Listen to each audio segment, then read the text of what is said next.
I don't care if the sun don't shine. I do my drinking in the evening time when I'm in Las Vegas. You can sit in the sun and camp. I get my color from a sunray lamp when I'm in Las Vegas.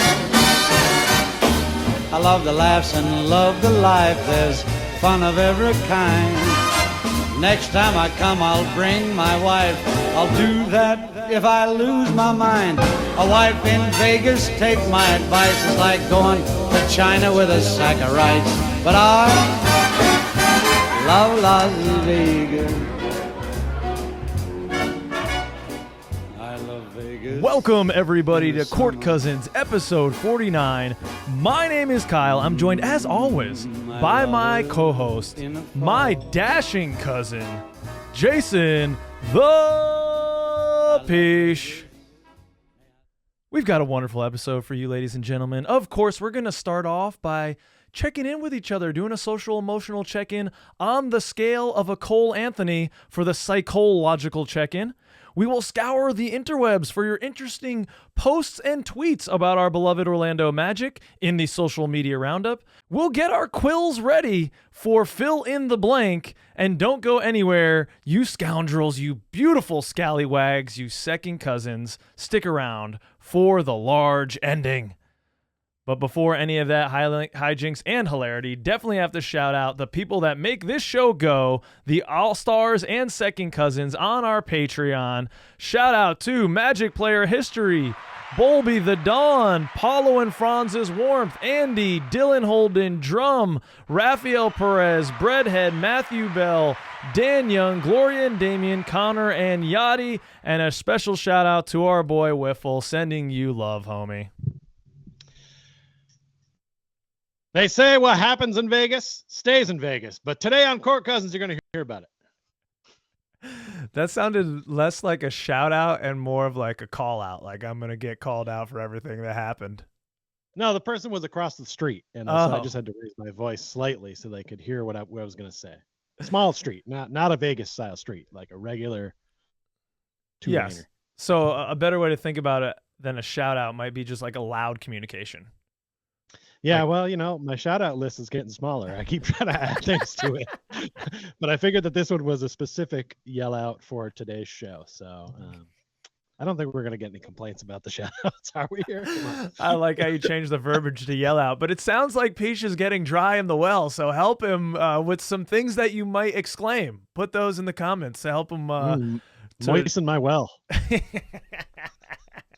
Man, we're not even into the show and it's already moist, baby. It's going to be a good one. Didn't I tell you, folks? Episode 49, it's one for the books. The community is awesome over on the Patreon. Today, specifically, we got a lot of feedback for the fill in the blank, which we're using on the show. We've been chatting in the Discord. We're doing our monthly video hangs. If any of that is something that you'd be interested in, head on over there and help out the show. We still have a bunch of stuff that we need to do. I'm dragging my feet on getting some audio stuff for Peach, but it's going to happen. And all the money that we've been collecting will go towards that stuff. So thank you so much, everyone, for your contributions. My current audio does not please him. No, it's good. It's good. I'm still working out the kinks. Maybe I can figure it out on my side, but you just sounded a little bit better in studio coming through the mixer, man. Yeah, that's true. It was nice. And I think we can figure that out, just get you some type of little audio interface between the computer and you. But anyways, that's neither here nor there. What I care about, not audio, Peach. I mean, I do care about audio. I do. But what I really care about is you, sir. You're my cousin, co-host. I love you, buddy. We don't get to see each other as much anymore. So these psychological check-ins have really taken on a new level of importance. So, sir, how are you doing? How you feeling today for the psychological check-in? Well, you're gonna hate me because look, I found this picture of Cole Anthony, and I said I have to share this picture of Cole Anthony. Yeah. So you're not gonna get as much. I'll get to the emotional thing in a minute, but first of all, how glorious is this picture of Cole Anthony with the hoop bus? Now I've selected it. Why did it reach my soul? Why did it? Oh, what's just to Cole's right? What's just to my right? Oh yeah, Vermont license plates. You got the Hoop Bus has the Vermont license plate. It hails from there, so it was cool that he saw that when he was in Vegas. I saw lots of good videos of that from there, and it's fun to see, big name people in the NBA world like playing on this Hoop Bus with a Vermont plate there. Like those are things you'd think will never be near each other, and yet there they were. So for me, that's cool. But also, if you want to take it from his stance here with the crossed arms, he kind of looks all business, doesn't he? Like he's got stuff to do, and he's kind of like just taking a second to appreciate it, but he's all business. And that's kind of been me lately. I've been doing a lot of different things at work, just a wide spectrum of things to get stuff done. And it's been fun and it's been good, but I have stopped along the way to take pictures. I haven't shared a ton of them yet. I'm kind of waiting to put them all together in one big thing, about like my first few months here. But yeah, it's going pretty well. It's just mostly just kind of getting stuff done. Just being a boss, How you doing? It's business. It's business time for Peach right now. Yeah. I'm excited. The vlog is coming then, I guess. We're going to get our update on jasonpichet.com, or is that going to be a Court Cousins vehicle? No, this could be just, it'll be on jasonpichet.com. Probably like an audio blog or something. I don't know if I have enough. Oh. I'm definitely not getting into a whole bunch of video editing stuff. You know how much I love doing that. I would love to do that in theory, but it would take way too long to make it. I would take a month to make it, and then by then more stuff would happen. So I'm just, I'm not. You're a little perfectionist with it. That's what you with kinda, that. Yeah, with the video editing stuff. You want it to be a certain way. I can't do it right. Right. Yeah. You picture it in your head, and then you get frustrated when you can't create it in video. I understand that. That happens. That happens to me sometimes, and I abandon things.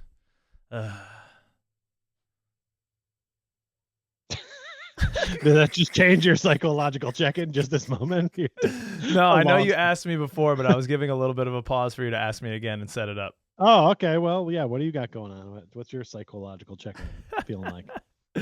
Well, I have this picture of Cole, I guess from the all-white party that he went to. He's got the shades on, which you'd think would be a great thing. He's going out to a party. He's got the shades on. He's looking cool.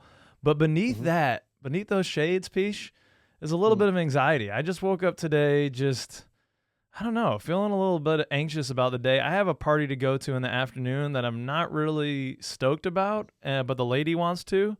I'm kind of feeling one of those days where I just barely want to leave the house. I've already left once, and if I didn't have to again, that would be fantastic. And so I'm feeling a little overwhelmed by some of the social endeavors that I have to have later on today. And, Cole's going to a party just like me. Maybe I'll take a page out of his book and just throw the shades on. That's a little bit of a barrier. Maybe helps me feel a little bit more comfortable. And I'll just have a good time at the party. Just go in with an open mindset. That's what I'm trying to talk myself into right now. Is it also an all-white party that you're going to? No, there'll be people of all different races there. It's a totally like mixed community. Nice. Yeah. Okay. Yeah. I've always thought the idea of an all-white party is really silly because the last color I want to wear to a party is white. I mean, you're eating food, whatever it is. Like, there's white hides no stains, so You've got to be. I wouldn't eat if I was going to an all-white party and I'm all white. I'm not having any food. Oh, you got to get some of this. No, I'm good, man. I ate before I came, even if I didn't. I'm just not gonna eat. No fruity beverages for you either. It could be a drink stain as well. And then that'd be tough. Only clear alcohols probably. Yeah, nothing's gonna stain. You got to make sure that'd give me anxiety. Yeah, you got to have the white boxer briefs clean and dry and ready to go. Like, what if I've only got a few pair of those of the white undies? Yep. So what if they're not ready? How do I go about? What do I do now? I can't wear my blue undies under the white pants. It's gonna look silly. Can't do it. So many problems presented. See, this is why I'm feeling anxious about going to a party, man. There's way too many variables right now. But yours isn't a white party. You can wear whatever color you want. That's true. Thank you for easing my anxiety. But yeah, I don't know. Anxiety is something, I deal with it for no good reason. And so maybe some of you out there can relate. It just kind of crops up, and I guess I find the best antidote is doing something that makes me feel good. So maybe after I'm feeling good doing this, hanging out with my cousin, talking magic, that makes me feel good. Maybe I'll get a little workout in before I go, get my into my body, out of my mind, and that tends to help me. But we're all a little different in how we deal with these things. Mm-hmm. That's why it's important to do the psychological check-in with your friends, people. You learn their strategies, they learn yours. We can help each other get through this this life on this globe through the universe here. Okay. Often for me, it really just comes about saying stuff out loud. If you say stuff out loud a lot of times, you just kind of like, you'll hear it being said and be like, oh, that's insane. I'm being weird. Yeah. I should just knock that shit off. Right. Or you'll just hear it and be like, why are you being you're so spoiled right now? Like, what's your problem? You know, like that's what works for me. Like I kind of hear my own voice and go, are you saying this right now? Come on, bro. Yeah. Or but I'm different. I'm different than everybody else. So. We all are. We're all beautiful, unique flowers, right, Peach? Growth flower? Deep cut for those of you, the real ones out there. Where's been the growth flower, Peach? Is it coming back this year? The growth flower right now is enjoying it's hot and it's just hanging out in the shade. It's not trying to grow. It's just kind of live there. Okay. I can't wait to grow once the season starts and stuff actually starts happening. All right. Well, let's make some stuff start happening on this show, Peach. Let's get right into the social media roundup. This is that segment where we scour the interwebs looking for your posts that are thoughtful, intriguing, or just downright funny about our beloved Orlando Magic franchise. So we've got a couple news bits to start it off, and then I promise there are some knee slappers coming down the pike. But the first post that we're starting with is from Jason Bede, or BD. I don't know how his last name is pronounced, at The Real Bede. And he is the new reporter, the new beat reporter for the Orlando Sentinel, covering the Orlando Magic. And he is retweeting a press release from the Orlando Magic about a recent transaction that between the Magic and the Suns for some pick swaps. So he says the Magic's draft picks trade with the Suns is official, the team said. Read more from my Sunday story explaining the trade. And the trade is the Magic have acquired the unprotected swap rights to a 2026 first-round draft pick from Phoenix or Washington in exchange for 3 future second-round draft picks. Stay with me, people. The 2024 pick from Denver, the 2026 least favorable between Orlando, Milwaukee, or Detroit, and the 2028 pick from Boston. Woo! Peach is already knocked out. He can't. I know. He fell asleep. Yeah. Can you just went to a class that we're going to talk about a little bit later, your time in Vegas. The fact that we got this far on the show and didn't is weird. But you just learned some things. Can you tell me why this matters? Because I just see all this and I get disinterested and I'm like, call me in 2026 when this matters. Yeah, so I mean, essentially the best way to break it down is both the Phoenix Suns and the Orlando Magic are betting on themselves. The Orlando Magic are getting the second best of the first round picks between Washington, Phoenix, and themselves in 2026. So Washington gets first priority. They're going to choose between their own pick and Phoenix's pick. So whoever is worse, that's whose pick Washington will want. Then after that transaction happens, the Magic will come in and say, all right, well, we'll take the best pick of whatever the Suns have or ours. So obviously worse teams have better picks generally. So we're betting on ourselves to be better than both Washington and Phoenix. And we are trading those 3 second round picks for the right to swap our first round pick. We're not gaining a pick. We're gaining the right to swap ours with theirs. So betting on ourselves. And I did get clarification from Jason, who was prompt in responding. So thanks very much, homie. And really what this is again, it's the betting on themselves. It's the betting that by 2026, the Phoenix Suns will stink because KD will be old and a free agent at that time. Beal will have a player option that he'll most certainly opt into because it's probably like 50 or 60 million. And Booker is also going to be making 60 million. So the Magic, I think the front office, now making this move saying, okay, well, they're going to be kind of strapped with these very expensive players. KD's probably going to be gone. We should be ascending and they should have a better pick than us and we can swap with them. So That's what you hope for. That's what you hope for. Okay, yeah. Steph and I conferred. We don't love it. Yeah. We don't hate it. I like the idea, the concept of betting on ourselves and thinking we'll be better than the Suns and the Wizards. I think we're all kind of like hoping we'll be better than the Wizards.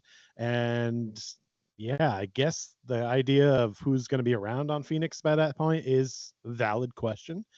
I just don't see this as necessary, my friend. I just don't. Yeah. I just feel this feels like a move for the sake of moves. Like someone said, "Oh, you got to do something by July 25th," and so he was just like, "Do this," and it's like, okay. I mean, I guess we don't really want to make any second round picks in the next few years, which I get because we have a really young team already. So we probably don't need the second round picks. I'll give you that. I'm not upset they're gone. I just don't think, I've seen other better deals go down for second round picks. So to give up that many for just a pick swap is feels like a non-move or right. Because the danger of it is the Phoenix Suns continue to evolve and stay good with Booker as their centerpiece, and we're not better than them. And so the danger is you gave away 3 second round picks for nothing. It could be nothing. For nothing. Yeah. You could end up just picking at your own spot in 2026, and therefore we moved them exactly as you said for nothing. So, we'll see. We haven't used second round picks. It's low risk. Right. Yeah, this is Anthony Parker's first move. I like to see him coming in and trying to be creative. It's something. As you said, we've got all of our first round picks plus one other moving forward and a whole bunch of second rounders. So we can't take all those guys. Our team is young already. We can't be hoping to take so many dudes. Anthony Parker, big swing piece. You giving your stamp of approval? I mean, not yet. We will have to get to 2026 really before we can put a solid grade on this deal. But to me, it's not good right now. It just seems like a waste. But you can't tell until it all goes down. So yeah, could have just given away 3 second round picks for nothing basically. But okay, sure. We'll see. Hopefully, I like where it makes sense. It makes sense. Also, no cash considerations. Almost every trade we have, especially if they involve second round pick, no cash considerations. That's weak sauce. We love that guy. Come on. You're going to make a move. You bring back cash. You hear me? John Hammond's in his ear today, man. What the hell, Parker? I thought you were going to be my predecessor and do this well, do this job well. No cash. This guy he has not looked at the books yet. He didn't realize that we need more cash. And yeah, it's a big miss on my part, honestly. I did learn a little bit more about the cash considerations, but I gotta put it back together in my head. Apparently, it's a good amount of money. It's hundreds of thousands of dollars. Like it can be over 500,000 between 500 and $1 million. Like it's not a little bit of money. Yeah, cash considerations is like more than the average human will make in a lifetime. Yeah, almost. So it's a big deal. Yeah. All right, now let's go on to the other piece of news. Coach Mosley from Orlando Magic HQ, always making fresh graphics with all the Magic news. Make sure you're following them. I'm sure you are already if you're listening here. The U.S. Select Team will be coached by Jamal Mosley of the Orlando Magic, according to the league. Wow. So the Select Team is the tier below who is going. So it's going to be those guys that were just on the cusp of making the USA national team, not quite there. They may be the guys that are playing on that national team in like a year or two. It's a team that the national team will scrimmage against a lot of times, stuff like that. Why are you laughing? I'm trying to give some little context. No, that's good, but I'm laughing because they should be called the U.S. not selected team.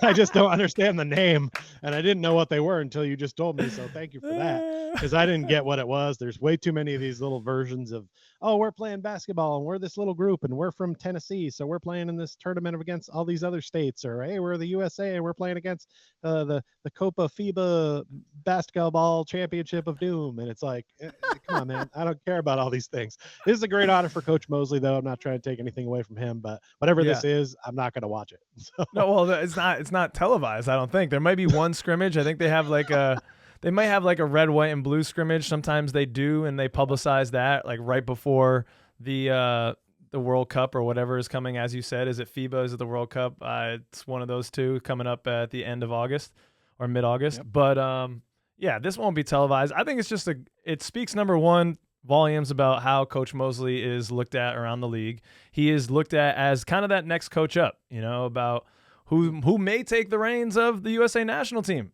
Now, Coach Mosley is a consideration for that in the future. So he is. Or if some coach tears his hamstring over there, boom. Yeah. They bring him over. He's in. Too vigorously getting excited on the sideline. I think it's great too, just as a Magic perspective. This is our guy. This is our leader going there to now develop relationships with other stars around the league. He's always been known as a relationships guy. Much has been made with how close he and Luka are. He strikes me as the guy that's still in communication with so many people that he has played with or worked with or even just randomly met. So in terms of within the league. So this could be a jump starter for a lot of great relationships. And again, put that thought in players' minds when their contract comes up or when they get a little unruly maybe or unhappy with their situation.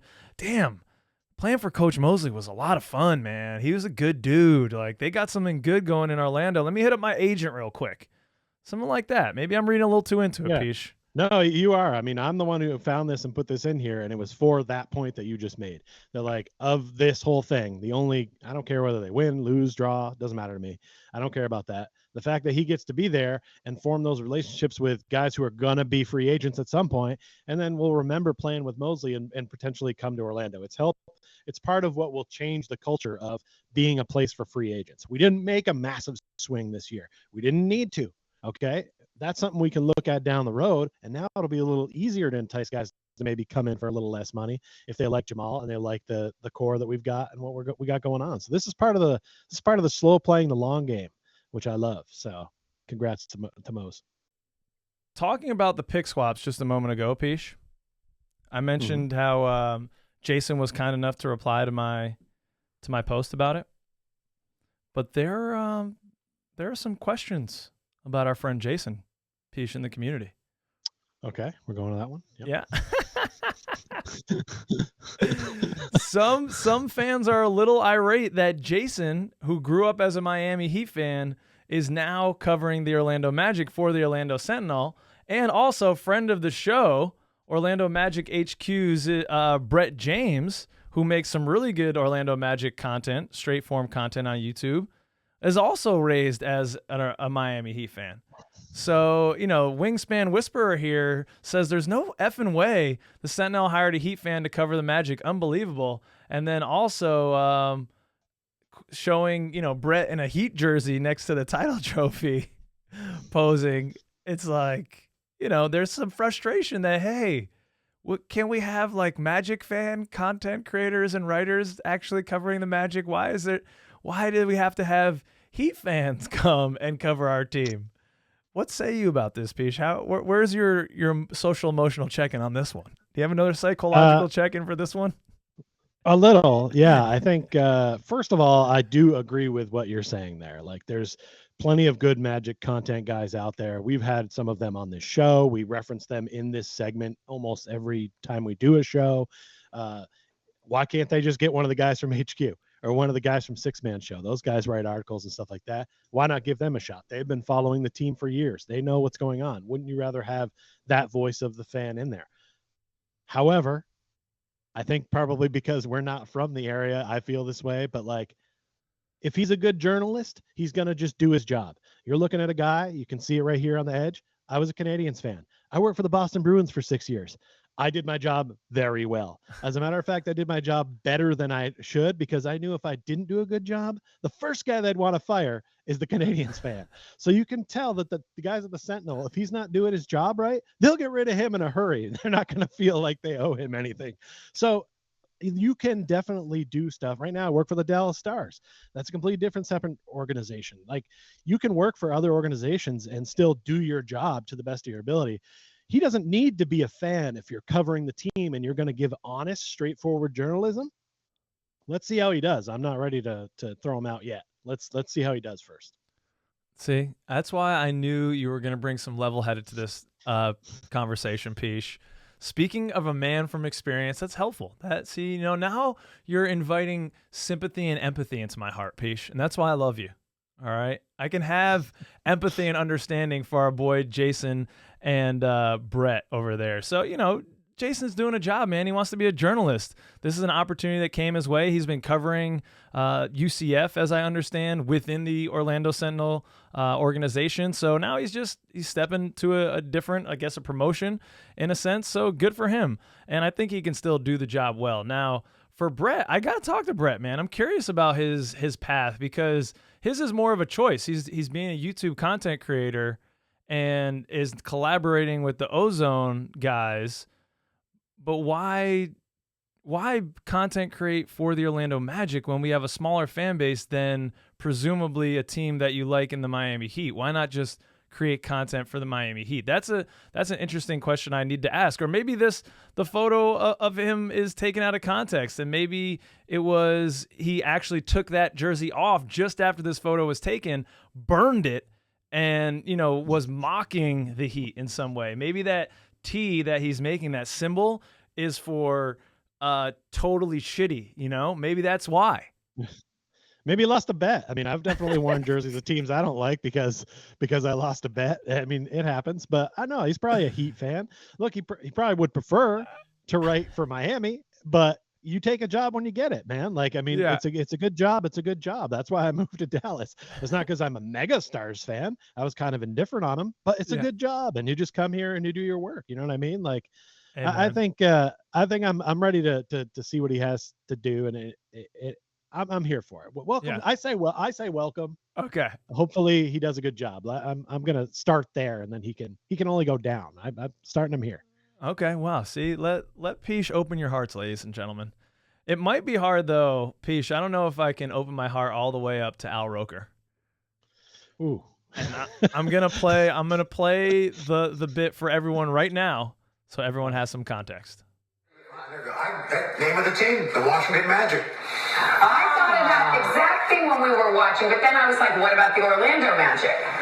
Are they still a team? I think I commented on that, Peach, from our account. The forecast calls for shade from Al Roker, unnecessary. Yep. Now the 407's most hated weatherman. Yeah, it is. It's a weird move from him. Clearly, he's a casual in the NBA world to not know that. I did have in 1989 when they decided to come up with this name, or 88, 89 when they came up with it. You know, that was Magic Johnson was still playing. I was confused as well. I was like, wait a minute. Why are we naming an NBA team after a player that's not an owner or player on our team? Like, he actually played against the Magic before his career was over. So it just did seem like a weird move. So it's kind of odd that Al didn't have that in the back of his brain already. Like, we did this, bro. We did this like years ago. We figured this out. 35 years ago, we were talking about this. So, it seems like some sort of shade. Maybe he's a Heat fan. He's a weatherman, right? They're everywhere, Peach. They're everywhere.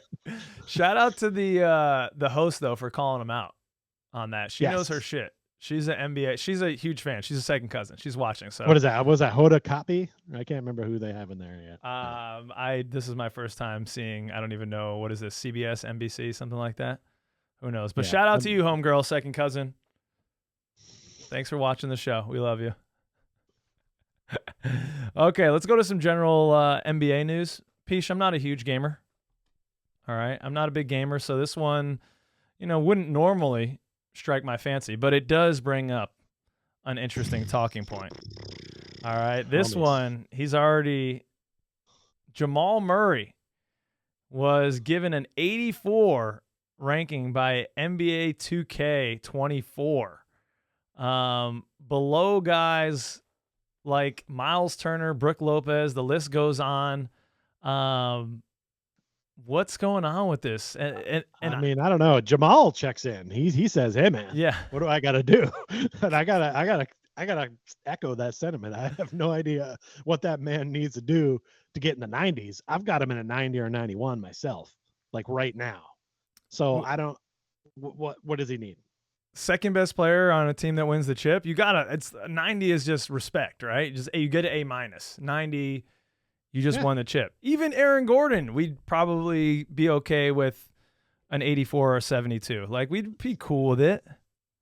Yeah, I mean, it makes sense with the way he played and the position he was in. Yeah. But he can't be an 84 if Jamal's an 84.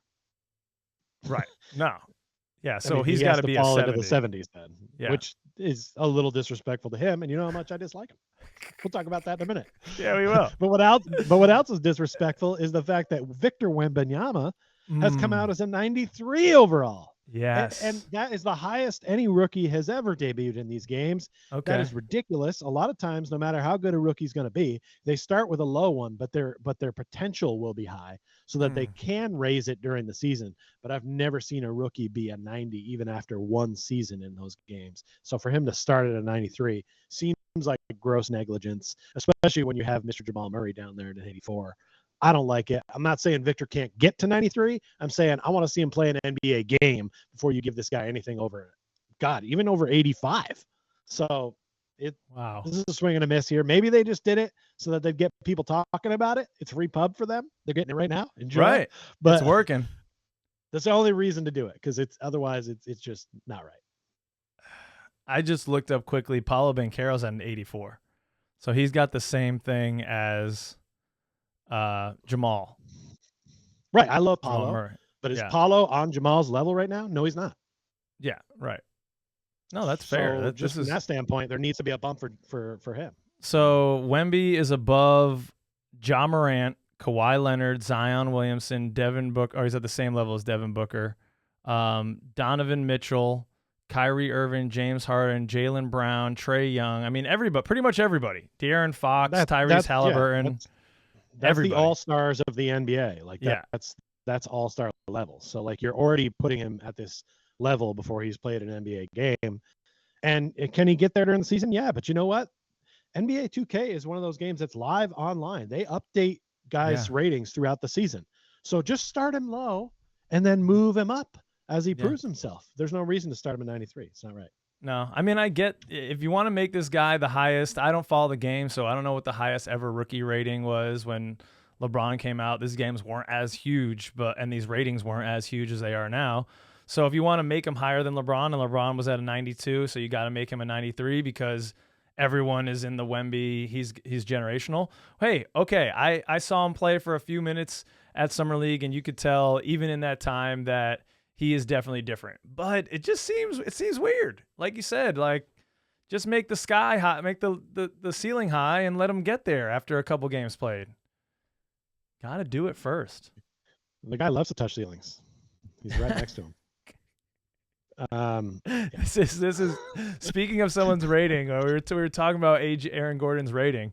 This is from the Nets fan, official Nets fan posted this. Players loved by their former fan base.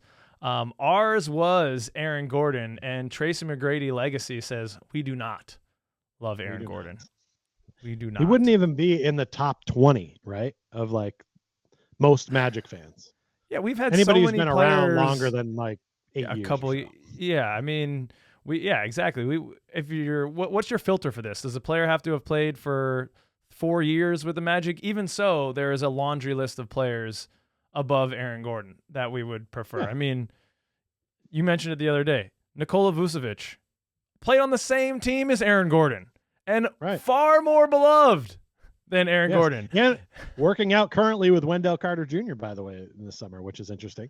But he would be the one that I would assume that all of the Magic fans still love. I think a lot of people have high reverence for Evan Fournier and DJ Augustine, and everybody seems to love Michael Carter Williams. Like, there's a ton of guys that we love that like aren't necessarily should be loved, but there's just loved by this fan base. So whoever put this together, they didn't know what they're talking about. Clearly not, Peesh. Clearly not. But you know what you're talking about, Peesh, when you're talking the game of basketball. And something we've been talking about a lot last season were some rules that have gotten changed. So we got to touch on them. The two big rules this year. This one is from The Score. The NBA approves an in-game technical foul free throw for flopping and second coach's challenge if the first is successful. So with Magic, we don't have to worry about that second one because we never get our challenges right. But the flopping is interesting to talk about because we've played some floppers. Yeah, the second coach's challenge if first successful. We've talked about that enough on the show. We already super thumbs up on that. Yeah. That just makes sense. It kind of echoes what the NFL did, and I feel like they're going in that direction. So that's good. Whatever we have to do to get calls right. Yeah. The free throw for flopping is interesting. I'm going to be interested to know who it is that takes the first flop, why his name's Kyle Lowry, and how often this happens, and whether it will stop guys from moving in to take that charge a little bit. Because I think there was a big uproar last year over the charge, and let's take the charge out of the game, some people said, who are weird. But this would help get rid of people always trying to take the charge if there's a chance that the flop could lead to a free throw anyway. Free throw and the ball. Right. Yeah. Like that would make you think twice before trying to slide in there and get it. But I think the flop is going to be, I think it's going to be more of an aggravated, like no touching. Like, right. I don't think they're going to call it on plays that are close. I think they're just going to call it when a guy just fucking leans back, right, soccer style, and just falls. And it happens from time to time, and hopefully that does get rid of that. Cause that is a really terrible part of the game when that happens. Yeah, I think it's going to remove some of those more egregious, as you said, the like head, barely gets touched and the head whips as if something violent has occurred on the floor, that the man's lunch money has been stolen. I don't know. I just that'll clean up some of the stuff in game, but I don't think it's going to have much of an impact because thankfully, I think as you get towards the end of games and especially the end of games in playoffs, referees do a little bit better of a job of swallowing the whistle and letting the game play most times. So how often will we see this in moments that matter? Hopefully not much. I don't think very much, but it will get rid of some of the more irritating stuff in the interim and in the meat of the game, the meat of the match, if you will. The challenge just makes total sense. We don't need to really talk too much about that. Hopefully, it doesn't get better. I don't think Dylan Murphy won. I don't think our summer league team won a single challenge. I was definitely present for a couple of them that we lost. Like, we cannot get the challenge right at all, man. I want to see the percentages. We've got to be among the league's worst. We have to be. He has some big huevos to do that in summer league, because if you don't get those right, how are we going to hand this guy back the little telestrator and ask him to make those calls again? Especially now that you can get a second one. It's like, come on, can we get a different guy in there? Well, maybe that's what Coach Mosley was thinking. And because he's such like a human first leader, he's like, I don't want to have, what's his name again? I forgot. Dylan. I don't want to have Dylan think that I'm demoting him. So what we'll do is we'll make him the head coach of the summer league team, and we'll change his responsibilities when he returns, so that he thinks he's getting a promotion, but we're really just trying to get him off of the replay. You see what I'm saying? Oh, okay. Yeah, sure, that's fine with me. I'd also be fine with me if he was picking up towels and doing guys wash too. If you don't want to completely fire him, I get it. But clearly, most of us, if you can't perform at your job for a year, you're lucky to get that year, right? Like, you get like usually a month, and if you're not good at it, you're out. Yeah. So poor Dylan. This is probably just the most public facing part of his job. He does other things that we're just unaware of. Yeah. And we just ragging on him for this. All in good fun. Oh man, this one, talking about all in good fun. I don't know if it's all in good fun or if it's deadly serious. You pulled this one from the Fan. This is Coach Monty Williams, the new coach of the Detroit Pistons, who, man, they're assembling quite a crew over there in Detroit. I'm not looking forward to playing them this year. And Coach Monty Williams says, I've become a fan of Asar and Sass, right? That's their other rookie. Their toughness, we saw it down the stretch. Those two guys just made play after play and played winning basketball, which is something that makes me want to take them home and arrange a marriage with my daughters. Woo! Yes, we're going back to the 50s, ladies and gentlemen. Let's go. Arranging marriages over here. That's hilarious. Tongue-in-cheek joke. Speaking very highly of his rookies, man. Monty Williams, I think, is going to be a good, I don't know much about him, but based on this snippet, I think he's going to be a great guy to coach what is a very young team also in the Detroit Pistons. Clearly great sense of humor. Young guys, you got to kind of have that. You got to be able to laugh at yourself, not take everything too seriously because they're going to make mistakes. And if you get really critical of young guys continuing to make mistakes and you ride them too hard on those mistakes, there's the danger that they'll shut down and you won't help them to actually access their complete potential. Obviously, you got to set boundaries, and I'm sure he will as a leader, but this shows me a little bit of an insight into who Monty Williams is. I think he won Coach of the Year with the Suns, so it's well known that he is a tremendous, tremendous leader and coach. So, yeah, again, don't really want to see the Pistons, especially if Asar and Sass marry those daughters, because then they're going to be really happy, and it could be bad for us. Yeah, I think Monty is a great fit in Detroit, and I think this was a great quote for several reasons. First of all, it lets people know, oh, Monty Williams is coach of Detroit. Oh, what do they got going on? Then it brings a little notoriety to Detroit all of a sudden. They're like, oh, they're doing things up there. And it also says, hey, I trust these new guys, right? Mm-hmm. If he trusts these new guys this much, how much is he going to trust Cade Cunningham, who's now been in the league a couple of years? Like, this is good to do with a young team to show that you have that kind of faith. And it also shows the other guys on the team, oh shoot, I got a shot at Monty's daughters too. I mean, if I play nice, here's my reward. Like, it's not all about trying to get to that NBA championship for some guys. We've definitely seen Jordan Poole bowl out a couple times when there's a nice shorty sitting courtside. So this is true. I mean, now the Pistons, they don't even have to leave the practice facility to potentially get something they want to get at. We got to look up Monty's daughter, so we got to see how big this prize is. Hopefully they're of age, otherwise it's weird. Yeah, I was gonna say I've known nothing about Monty Williams' family. I don't know if I feel comfortable making those jokes, but yes, absolutely. If he doesn't have daughters, this is hilarious, by the way. If he doesn't have, that'd be amazing. Oh man, wow. Good young team in the Pistons, guys that are establishing themselves in the league. On the Magic side, Peach, a guy who doesn't look like he's going to be able to establish himself in the league, unfortunately, is the Filipino wonder kid, Kai Sotto. So I was, Hi, Philippines. Welcome.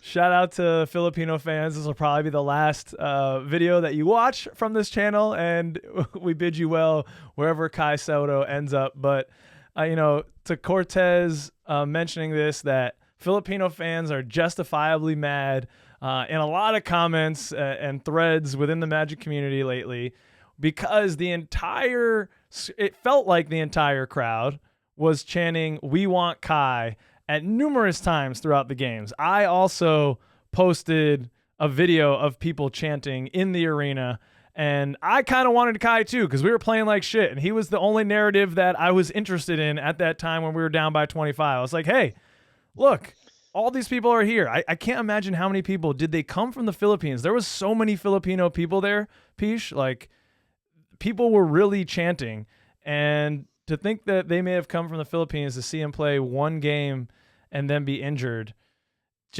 I felt badly for them, knowing how much they're invested in Kai's success. And I'm curious, he didn't get any playing time. I'm wondering if the back injury, and I'm just giving a little door to you Filipino fans out there for a little door to hope. Maybe he had a nagging injury that was a little bit worse than we maybe knew, and therefore coaches were more reluctant to play him. That's a theory that could just still open the door to him being good, because when he did get in the one game, it was definitely far from graceful. I think he came in and had like a turnover, missed a defensive rotation. It was ugly. He got a little bit more settled. You saw some of what he could do, setting some screens, getting some rebounds, but it definitely didn't pop. Peach, I know you were riveted to the Summer League content. How you feeling about Kai right now? Summer League basketball, this is the third year in a row I've had to watch it because of this podcast. Otherwise, I don't care about the Summer League. And I'm right not to, because it sucked this year. It was so bad to watch. I couldn't stand watching it. And part of the reason I'm watching it, right? Like a large part, obviously I want to see Anthony Black. I want to see Jed Howard a little bit. But a large part of me wanted to see Kai Sotto. I'm like the Philippines. I wanted to see him out there. I'm curious. I want to see you. I've only seen a handful of highlights on YouTube. I can't judge anything from that. I need to see him in a game. And for the first, was it 3 games? He didn't even touch the court. And it's like, that is just unnecessary. It's a summer league. No one cares whether you win or lose. You're looking to test these players. So I'm hoping, I had not thought of this, but maybe your injury theory holds some water here. And maybe he wasn't ready to go in those games and we just don't know about it. I got to hope that's it, because otherwise, just for the clicks, for the views, for the possible jersey sales, for all that stuff, for the Philippines, let's go. I'm surprised you don't have a flag this show. I'm disappointed in you. I'm waving one virtually right now. You can add that in editing. You won't. But I'm for this guy being on the team somewhere. There's no reason he can't take up a roster spot. I think we're going to mention Admiral Schofield later. Yeah. Do we need him as the two-way when we can take a shot on somebody that we could be better, especially with all that outside attention, money that he can bring to the squad? Look, I'm not done. I'm not saying Kai Sotto is done, but if he wasn't hurt and he didn't play in those first 3 games, with the little we saw, doesn't look good. Yeah. Agreed. I don't know. I don't have his full stats up, but it was single digits and everything. I mean, he just looked a little like a step slow out there. Like he didn't look like he knew where he needed to be all the time. Looked a little confused and lost, but did bring some ring protection, man. He got some pops out of the crowd. I think one game he had like 3 or 4 blocks in his limited, that one game that he played. So yeah, there's something there. I think there's a lot of room for improvement here with him. Yeah. I think wherever the league he goes to play on, hopefully it's a very competitive one. Like you say, It did seem like a step behind, but he did sit for 3 games before he got a chance to get in there. So sometimes then you're pressing because you're like, wow, now I have even smaller, portion of game to show people what I can do. So it puts a little extra pressure. I think he can still develop into a good player, but he's going to fall outside of our window of being able to be on our team. And then he's probably going to go play for some other team. And that's going to make me mad in 4 years. Yeah, we definitely could be eating these words. If you're looking for a good Kai Sotto game, everyone in the comments, thank you, Philippines fans. When the Suns played the Adelaide 36ers in the preseason last year, apparently that was a great game for him. Right. So that maybe can show what he could do. Let's go to the other offseason move that came into the conversation, was the signing of the second of our 3 available 2-way contracts, signing Admiral Schofield. And as always, bringing some levity to the issue is our boy Welt God with this post. It's just a post of Admiral Schofield's ass from like mid back down. And Welt God tweets out or posts, didn't realize Schofield had a Kyle Lowry. He's rocking the dunk. And Admiral Schofield replies, bro, that's not okay. Just always bringing some hilariousness to, what for me is an underwhelming use of our 2-way. I think we needed more big depth. We have to use that last 2-way spot to sign a true power forward / center. We need a big man. Mm-hmm. Now, Admiral plays the 4 a lot of times, and he's even played some really small ball 5, but the man's 6'6". He plays way larger than his frame. He's definitely, he's beefy, so he can move people. I'm sure that lower center of gravity, he bumps around down low. He kind of reminds me of like a Bruce Brown type. If we're gonna have him in that 4 role, a guy who's very small but plays what is traditionally the larger positions, but that's not really. Or another 6'6" guy who played power forward and was the round mound of rebound, which kind of fits with this post. Charles Barkley. That's fair, Peach. But I'm a little confused. I wanted more power forward and center depth, and Jeff Weltman would say, well, here you go. Admiral Schofield's a 4, Kyle. And to that, I would say, is he really though? He seems more like a wing. and I think we just drafted 2 guys that are like that. So where exactly is any pathway for Admiral Schofield to play at all? And most two-way contract guys don't get a path to play. They are Yeah. bench guys. They are in case of emergency. We have so much depth and length that we can fill those 2, 3, 4 spots pretty easily. So if we put a little bit of a smaller guy out there in Schofield, but he plays like a big man, I'm for it. I think this is a move for team. I think Schofield's been part of the team for a while. I think he's a bro. He goes by Uncle Schofield. I'm sure he's like one of the locker room leaders in there. He feels like that to me.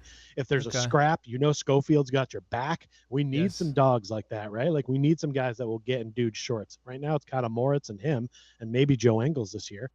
But you need guys like that on the team. And if we're not going to be making a big splash, then stay with what's familiar to keep the team consistency there. I'm fine with this.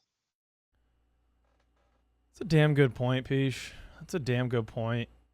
Admiral Profield right here. The propagandist for Admiral. You need to get, Admiral, get your marketing people, call up Peach because he's doing a hell of a job.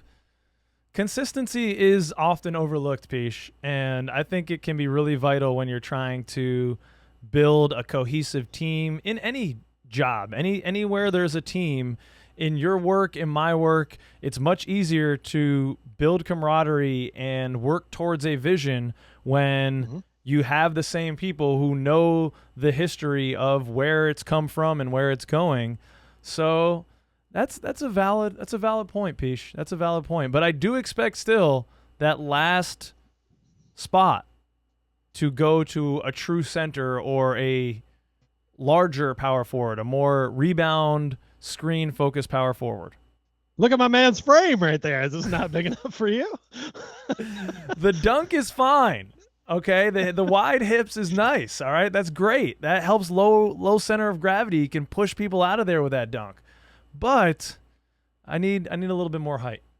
All right. Yeah. So girth is important, but also length is important as well, Peach. I've heard. Oh, sorry. I know. I want to go into the Not context me, this of other that. guy I know. Oh, yeah. No, totally. Some dude at work was talking about lack of length and girth on his team as well. Okay. All right. Well, HR, no. I'm not ecstatic about the Admiral signing nonetheless, but you kind of talked me into it. Consistency is key. Some of the other guys that we have on the team, not in two-way roles, that should be having a pathway to the court, is Anthony Black in particular. So this is from @4 missed free throws. Damn, that is a hard name to just, okay. So they say, man, I obviously want Anthony Black to be amazing, but all these people watching one summer league game against a bunch of guys that won't make an NBA roster that have already crowned him starter over Fultz next year are casual AF. Also, convenient to ignore the 7 turnovers against G Leaguers. So this is your Anthony Black post. This is your Anthony Black moment to share your thoughts and ideas on Anthony Black, Peach. This is your time. I mean, I liked a lot of what I saw ball handling wise, and his court vision is very good. His spacing, and I kind of almost hate when I hear other people say these terms, but when I watched him, I just could see the spacing. I felt like he could always kind of get to where he wanted to so that he's facing the right way or be able to get up an easy shot, which is good because I didn't see much I liked that of him in the shooting realm, which makes it tough to ever vision him as a shooting guard when you can't do the first thing. Hopefully he can just work on that. But yeah, I mean, how many times do we see guys go off in these G League games and then you never hear from them again? There's plenty of videos of piles of them on YouTube. So you can't, people use the summer league for whatever agenda they want to push. If they don't think a guy is good, then they'll point to his bad game and be like, he's going to be junk. But if he's good, then they're like, see, he's good. And it's like, well, you can't just do that because it's a weird area. Quinnendary Weatherspoon or whatever, the guy we had on our team, he was scoring a ton of points. You think you're going to see him on an NBA roster opening day? No, I didn't hear anybody making the same claims about how well he played. 7 turnovers against the G Leaguers. I feel like young guys, they have those issues. You saw the same thing from Jalen Suggs when he first came in. He needed to slow the game down. That's stuff that he can work out as he goes forward. This again, still to me, doesn't look like a guy who should have been 6th overall, but he's raw, right? Like it's a raw steak, and if you season it right and cook it correctly, it could be juicy. So we'll see how it goes. Okay. Yeah. I know you must have good thoughts since you spent some time with the man at the airport. Right? So. I did actually run into Anthony Black as I was getting on my plane, but only for a brief moment. I was literally in line. He was at the next, what would you say, terminal? And I had been sitting there at my terminal for an hour and a half. Who knows how long we were, like 25 feet apart. But, he was, as I'm getting on, I'm like seeing this like dude with kind of crazy hair. I'm like, all right, that's Anthony Black. Holy fuck. And he was, being a 19-year-old, he had his headphones on. He was playing a game or something. It looked like he was playing a game on his phone. So I went over. I sat down next to him. There was a seat open. Just gave him a light tap on the shoulder. He looked up, and I pointed at my sweatshirt, which was the Orlando Magic. And he had a big smile on his face. He's like, yeah, my man. That's what I'm talking about. Something like that along those lines. Didn't have time to talk to him, though, really, or get any thoughts from him because I was getting right on my plane. So I just snapped the pic, and then it was off. I think I said, we're heading off to Dallas or something, seeing family. He's like, yeah, I wished him good luck, that we're rooting for him, and then I was just on my way. Yeah, he's coming to Dallas to see your family. We're getting together later. Wouldn't that be something? No, that was interesting. As interesting as it can be for an adult man to meet a young man.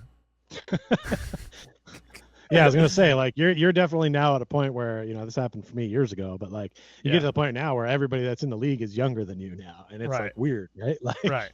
Like but, I appreciate these young men, their play on the court, but in terms of like then asking them a question or being excited to be around them, it's like, well, not really, no. I don't. We're not gonna be friends, I don't have. I don't know what to do. I don't know what to do in that situation. But I guess I could have pulled out the phone and said, "Hey, want to do a quick interview for Court Cousins?" Well, you didn't really have time. You had to get on the plane. Did not have time. I was getting right on the plane. But I can't believe that a man with hair like that would be that close to you and you wouldn't notice him for an hour and a half. No, I was knocked out, man. It was late. I took a red eye, so this is at like 1 a.m. West Coast time, which was already crazy for me.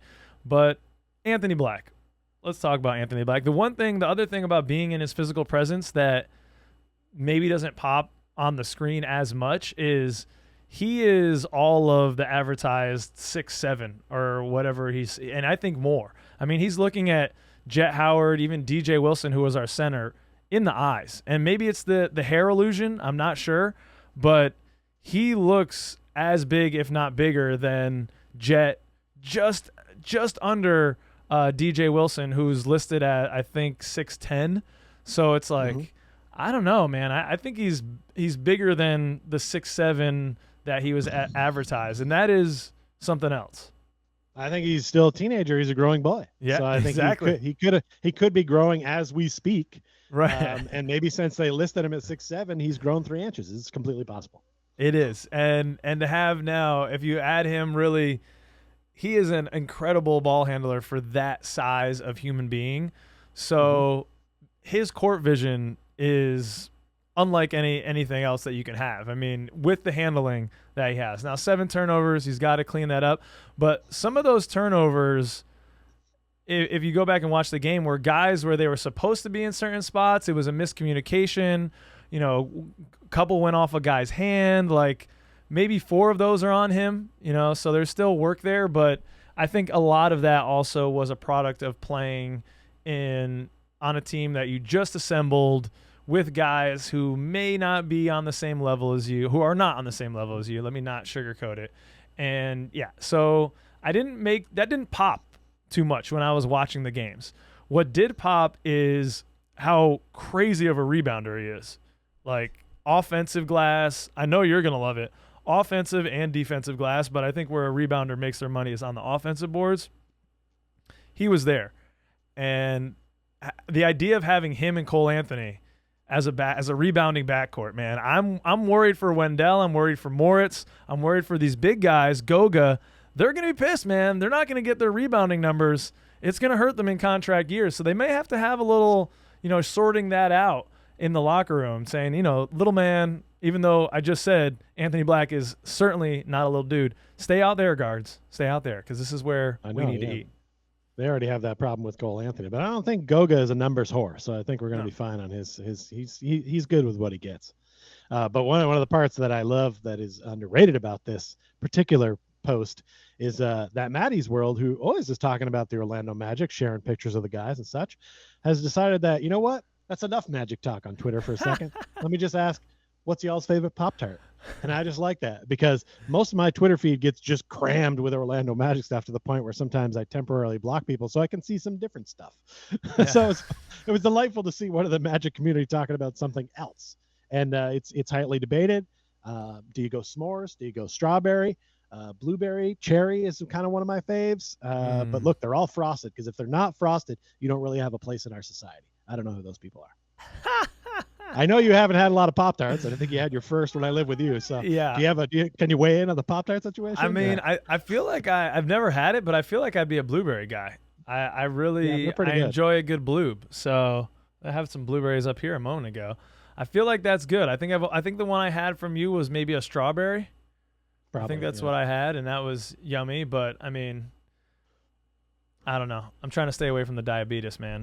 The sugar comes on quick here around the hips now, age 35, dog. I can't be messing with too many. What is it? Toasted strudels? It's not a Cinnabon, Pop-Tart. Sorry, Pop-Tart. Yeah. What's the sugar content on those suckers? I don't even want to know. Don't tell me. Yep. Okay. Don't tell me. Okay. But you say crammed, Peach? What are you? This is this casual conversation that I cannot have out of you, Peach. Crammed with Magic content? You mean donned? You mean graciously adorned with Magic content in your feed? Yeah. Have you read Magic Twitter? I wouldn't use those words all the time.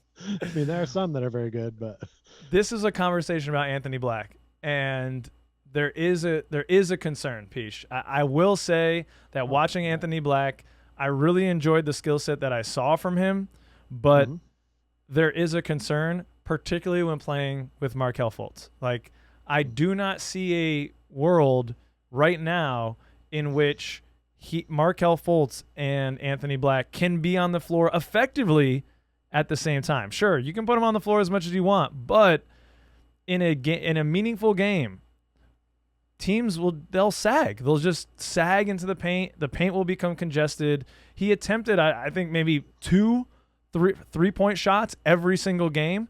And it's not only the lack of attempts, it's the lack of attempts when he was open. I mean, he had open looks, no one around him, and did not take the three.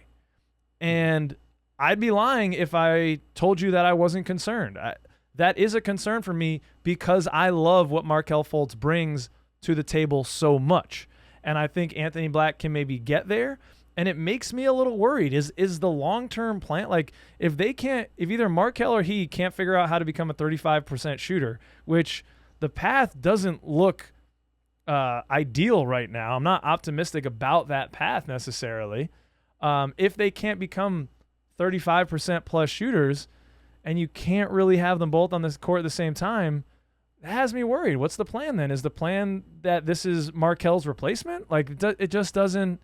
It doesn't all the way. Make it make sense to me. Magic community, second cousins. Make it make sense. Peach, can you help me? Yeah. Like I said somewhere else when we were talking recently, it's never a problem to have. If you're a workplace and you have too many good workers, it's not really a bad thing. So I'm cool with this because this says to me, it puts a little pressure on Markelle, but it's not a bad pressure. It's hey, look, you're starting. You're the guy. But if you don't do good, here's what we've got as a backup in the next couple of years. And it also says to Anthony Black that, like, hey, if you play well enough, we'll move you in front of him. But you've got to play well enough in the minutes that we give you, and you got to develop. So I don't think this is a big deal because this is, Fultz, we love him. We know he's kind of proven and he's on the way up, but he does need to take that step to borderline all-star next year in order to really get us over the hump, I feel. Yeah. And so like if he can't do that in the next year or two, look, we already have a guy that could be a suitable replacement, and by then hopefully he's brought his numbers up at least in this kill spot zones, Yeah. where I'm comfortable with Fultz shooting, to be honest. Mhm. So I'm not confused by this at all. I mean, it was a little confusing of a pick if you're looking for Right. position and what we needed, but they're looking to build the best team and have the best players, right? You can never have too many of those, I don't think. So I'm not confused or worried about anything at all, and just let them go play it out, man. Let's see who does better and who gets more minutes. Yeah, I don't think I'll see him on the floor at the same time. That's okay. I don't need him on the floor at the same time. Right. No, that you bring up the points you bring up about competition. Those are great. The level of competition within the team is definitely going to be elevated this year. Excited to see that. And the point about, hey, I'm pumped to have Anthony Black as the backup point guard when Fultz comes out. Like that's exciting to me. I think that second unit is greatly elevated now with the presence of Anthony Black. I'm pumped to see the year that Cole has, being able to play off ball more, because he showed some real adeptness to be able to do that. And either Gary Harris or Jalen Suggs, whoever else is probably playing in that second unit there as the third guard / wing. It's Cole Anthony Black, or I don't want it. That's that second unit. I think it's going to be dominant. Cole Anthony Black. Yeah, I that's definitely, I'm excited to see that pairing. But yeah, it makes me question the pick a little bit more, and something that Anthony from Orlando Magic HQ has mentioned quite a bit since the draft, talking about how this doesn't feel like it was meant to be our pick. We didn't go into that night saying Anthony Black is going to be the guy that we hope we got, putting himself in the front office's shoes. And I definitely see that even more watching them play, because you don't draft the guy number 6 overall and then not have a very easy and clear path to starting. And right now, Anthony Black's path is, yeah, you said it's clear. You got to be better than Markelle Fultz, but you got to be better than fucking Markelle Fultz, man. Like, that's not a direct runway for a number 6 overall pick. It makes me question, who was the guy that was circled? Did you think Asar was going to be the guy, and he would be more of the huge 2 that could challenge Jalen Suggs? That's maybe a little bit more eye to eye, something like that. I don't know. And it's just, for me, seeing how well Jarris Walker played in the Summer League, and we all knew he was going to be that, like a power forward, playmaker, Draymond Greeny. Beautiful dimes, getting boards, had some Guy scoring. Can set a pick. Yeah, tough, big dude, physical. Like, a little undersized at the power forward. I made a point earlier about Admiral Schofield, so I'm not going to act like he's the ideal setup, all right? But wouldn't we rather have, that would be a better fit for our roster? You could see more minutes for Jarris Walker in the near future than Anthony Black. So it seems to me like they blew up the board and they're like, best player available now because our guy wasn't there, whoever it might have been, and we're going with Anthony Black. So that's just an interesting idea. I saw somebody write something on Twitter that led me to believe that maybe they selected Anthony Black to trade to somebody else, but then that trade blew up. Which I hadn't really given much thought until you're saying this now, where you're suggesting it didn't look like he was the pick or whatever like that. I do think maybe they wanted Asar, but again, I think this might be the best player left on the board. Yes. Down, it'll take a few years to figure all that stuff out. Yeah. But it's as it is with most of these players, it's up to them now. Like you got to get in there and prove what you're doing. And I think that competition on the team is going to be good. That's part of the reason that Bull is not part of this team anymore. Because if you want minutes on this team, you got to earn it. And he didn't earn them when he got them. So he lost them all. And it's going to be like that this season, but I have faith that most of the guys on this roster are going to fight for him. Yeah. So the guys not playing, they gave it their all, and it still wasn't enough. And that's good. That's what I need. Yeah, you just brought up Bull, Pish. He had some opportunities. And what the front office saw, what the coaching staff saw, hey, this guy is not the right fit, or he's just not talented enough to crack this lineup, so we got to do right by him, and we'll waive him. He was, of course, picked up by the Suns, and bucket spot. Sorry. We did with Bull, which you would normally do on a regular weekend. We smoked him. We said, "See, get out of here." No, I'm doing that every day of the week right now, Peach. It's summer, Kyle, teacher mode. And Bucket Spot, after the Suns picked up Bull, said, this will be the best starting five in NBA history, the new look Suns. DeAndre Ayton. Okay, I'm just going to start again. DeAndre Ayton. Kevin Durant. Devin Booker. Bradley Beal. Not bad. Bol as the fifth. Agree or disagree? They have a head exploding emoji. My head's exploding, I think, for a different reason. Yeah, I mean, this is another case of we laughed about how everyone, around that doesn't really follow teams thought Bol was part of our young core, and now they've adorned him as part of the best starting lineup in NBA history on the Suns. When, look, I'll just take one player, Landry Shamet is better than Bol, and he's on their team, and he could be in that lineup. So I don't know what this is other than a person who puts together highlights. If you are part of the front office and you're part of the marketing team for the Suns, you're like, oh, we're gonna have a big year on Instagram, man. We're gonna make tons of shorts and TikToks. We got a lot of highlight making guys on this team, but Bol is probably not going to be in their starting lineup. So this is just a weird post. Yeah, definitely weird. It's just I can't even really comment. My head has exploded. It's the highlight NBA fan, which is, I think, a large majority of NBA fans. I think that's why the NBA game has become so popular. It's so clippable, and it's so exciting in clippable moments. The teams are smaller, the players are more recognizable, and seeing them do crazy things on the court. And Bol is kind of a fashionista as well. There's those worlds combining. Yeah. Plus the celebrity of his father. It all kind of combines into making Bol a larger celebrity than the player he actually is right now. Right. It's a great point, because I know, like with baseball, I'm kind of a little bit of that, and I see a lot of highlights and stuff like that. And for years, I see all these highlights. Mike Trout is the best player in the game. Shohei Ohtani. Oh my God, they have Anthony Rendon, who was an MVP for the Nationals when they won the World Series. But the Angels suck. Yeah. Every time they haven't made the playoffs in years, right? Why do they suck so bad? I don't understand. Yeah, that's probably the conclusion of most just, casual NBA fans that are like, man, why do the Magic suck so bad? They have Bol. Right. And little do they know that we don't actually suck. We just had Markelle Fultz who banged his toe, and Bol's not actually good right now. Mm-hmm. I don't want to take anything away from the young man. He's got time to develop. It was kind of like he's had a truncated career. Wish him all the best, but he's definitely not a part of the top 5 best lineups of all time in history.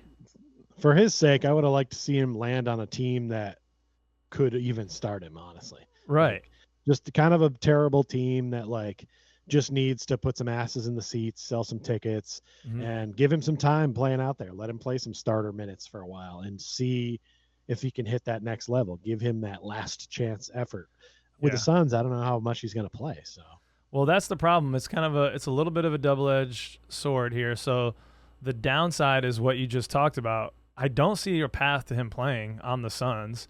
But the other side of it is you're playing with probably the player that he would idolize his play style after most, which is Kevin Durant. A huge, nearly 7-foot player who you would think should be a post player because he's 7 feet tall, but he is a prolific scorer from the mid-range and the arc. And that's maybe what Bol is thinking, or him and his agent are thinking, hey, go watch Durant. He's the best at what you want to do. Yeah. Can practicing with him for a year elevate you to the point where you are now a more valuable asset as a wing player in the league? We'll see. Yeah, I don't know if KD is the kind of unselfish player that would help him develop or not, but he'd be smart to, because holy crap, not only would that be great for Kevin Durant's legacy, but it'd be great for the Suns in this current standpoint to have another player they could count on. Okay, that was a monster piece. That was quite the social media roundup. Thank you, everyone, for your interesting, insightful, or just downright funny posts. If you'd like to end up on the social media roundup, add us, Court_Cousins, and maybe your post will end up on the show. Thank you. It's probably been long enough. We can dive a little bit deeper into the Las Vegas experience. This is gonna be my chance to be. I'm gonna be the interviewer. I'm gonna be the interviewee. Now I'm kind of like, this is my little taste of being in the NBA. Peach, you're kind of like the journalist. We're gonna go through a little Q&A here. I have no idea the questions that Peach is gonna ask.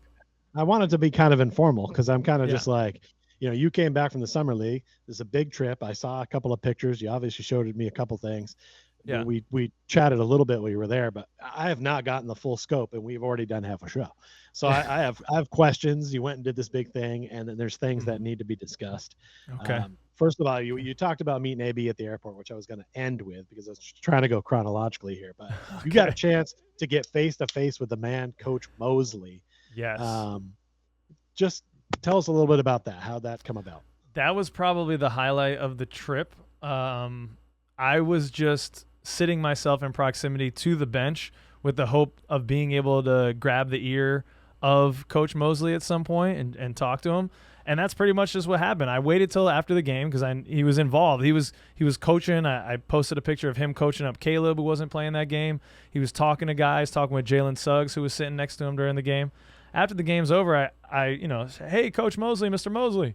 He looked up, gave me a wave, and I said, "Can I borrow a second of your time? Could I get your ear for a moment?" And he was very kind to come over and have a quick conversation with me. What I was curious, I didn't really ask him necessarily about the Magic. I was curious about his leadership style and philosophy in being able to apply that to my position at school. So it was really more from like a leader perspective, asking him about how he sets a vision for his team, thinking of all the assistant coaches that he has underneath his care, and then the players as well, in terms of, I'm like, how do you set goals? How do you provide feedback and stay consistent and on path with your goals and vision as you work through the leading this organization, which is kind of like an organization within an organization, his staff and players. And it was, he gave me not exactly what I thought, but looking at him from afar, just a very humanist perspective. He led with, it's the person first, Kyle. So he didn't call me by name. He didn't really remember my name, I don't think, at that point, but I'm acting like he did to make it seem like we're closer friends than we actually are. Kyle, he's a good friend. Can I call you Kyle, a good friend? We're besties now, yeah? I said, yeah, Coach, we're besties, of course. You can call me Kyle. He said, all right, K-Dog. What I do, you got to think about the human first, really putting people in positions to succeed by giving them the skills and the runway to it that they need, and then allowing them to utilize that skill. So that rang true with me in terms of what I'm thinking about within leadership sense. And then, he said, reach out to me if you have any other questions. I'd be happy to be a little soundboard. So I don't know how much I want to, I'm going to reach out to him and see what happens. I'm going to try to keep that private if it actually does continue to happen, because it's not actually like a basketball facing thing, which is why I was picking his brain. It'd be more of a stuff for my professional life, my school life. Because that's really what I'm curious about, man. I'm curious about his leadership and his philosophy. So he gave me a little insight. I'm going to try to email him some questions when I have some. We'll see how it goes. I don't know. So you kind of used your time with Coach Mosley to like get extra credit for class. Like you were in class mode, learning a lot of stuff, and you're like, how can I apply this to meeting Coach right now? Which is probably good because you don't want to seem like any other regular fanboy. So I'm sure he doesn't get asked questions like that very often. So that's pretty cool. Yeah, I actually was sitting right in front of a reporter for the 905, the G League Toronto Raptors team, and she is going to probably be coming on, Peach. She's also Irish and French Canadian. She has an irreverent sense of humor. We said we could be related, because she's from Toronto, so she's from north of the border. She could be another second cousin, or definitely a second cousin, could be a cousin. So she's probably going to come on the show at some point and bring her expertise. But that was a comment she made. She complimented the question, thinking that, that's probably not something he gets asked a lot, which I appreciated it, but that's really genuinely what I'm curious about. Yeah, I think most of the time when people are approached, you'll hear them, if it's an irreverent question they haven't been asked before, it kind of sticks with them more. So this is Yeah. good because you've made now at some point when you start to get into the mode of hitting the point where you're going to eventually become a GM of a team, Ha. you'll already have this relationship with Mosley. So whenever he, moves out to Seattle to coach Paulo out there 10, 15 years down the road, when you're looking to be the GM of the Seattle team, you'll be like, oh yeah, I know this guy. We talked about leadership. He's a good guy. Wow. Magic fans would burn my ginger face in effigy, Peach. Well, this There's is no after way. we've already won a title here, man. This is just, Okay. All right. This is the tail end of the career. So This it'd is the be Patrick Ewing on the Magic years. So while you were out there, aside from, what was the most interesting thing you took away from class? Like what is the thing you took away in there that you like think you're going to use the most? I think the most that I took away was probably from R.C. Buford, the general manager of the San Antonio Spurs and the architect of those awesome Spurs, the Spurs dynasty essentially, who's been there just like Pop for decades now at this point. And so, again, hearing him about his leadership philosophy and how important having clear vision and goals were, and not only organizationally, but also on the basketball court. And so I think that was probably the most interesting thing to me, although some of the cap stuff, I really started to better understand exceptions and what they all are and how they're used. And that stuff is starting to make a little bit more sense to me. So to be continued, working on writing some articles maybe that go in depth on the Orlando Magic and their cap situation. So look out for those. And I'll be sharing stuff on the pod, but I don't want to, I don't want Peach falling asleep anymore, second cousin. So I got to do it in dribs and drabs. Oh, what you got to do is you got to find a way to make that digestible, much like you did with the very first thing from the social media roundup earlier. You took something that did make me go to sleep and you said, okay, that's us betting on us to be better than the Suns. And I'm like, that makes sense to me. That makes sense to the average fan that says, okay, that's what this move's about. And that can be an empowering decision to make because it's telling your team, look, I have this confidence in you. And also, hey, I'm taking this risk. So it did humanize something that otherwise didn't make sense. So I'm hoping that you can continue to do that with things like that as they come up. All right, let's get to just Vegas itself. It's a weird town. It's an interesting town. I've never been. Wow. What is the coolest thing you've seen? Okay. Coolest thing other than like a player, other than like meeting a player and non-basketball stuff. I mean, what was going on? I love going to like the entertainment. I went to a couple Cirque du Soleil shows. I went to the Beatles Love show. I wept a couple times, bro. I've wept a couple times. One, when it was Hold My Hand, because I was thinking about Nadra and, all the engagement stuff that's swollen in my head. That really filled my heart. And then another one just thinking about my parents. That was probably the most beautiful thing I've seen. I really it resonated with me because growing up with the Beatles in the home. So those shows are unbelievable. I love going to Vegas because they're constantly running there. Is there anything weird that I saw? How dope was the Sphere? Come on.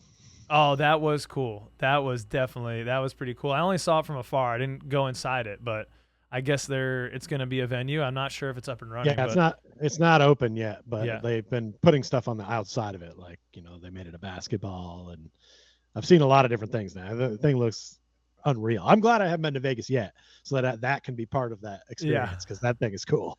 We need to get you. We need to get on the Patreon so we can send Peach to SBC next year.